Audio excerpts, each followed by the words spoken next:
gootako ya Allah ya tule ya gootako Jamal Kasib Isa ya gootako Jolle ambo dhuftu ya gootako eenyuma doorsisa ya gootako dagaba hasadari gibe sodaati ya qeerroko italeeli yoosi gabootako ya Allah ya tule ya gootako Jamal Kasib Isa ya gootako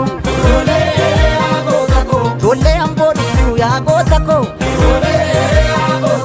eenyuma doorsisa ya gootako dagaba hasadari gibe sodaati ya qeerroko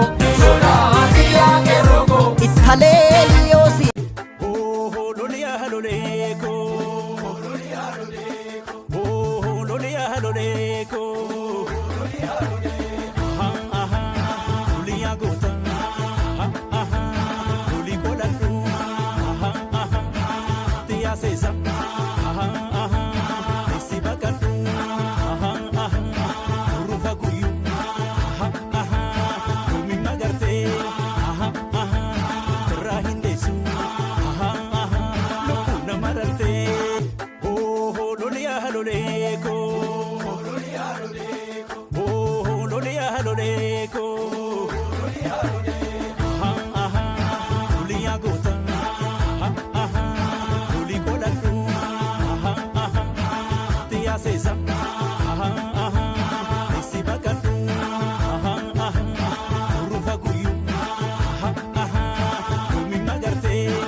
Say something.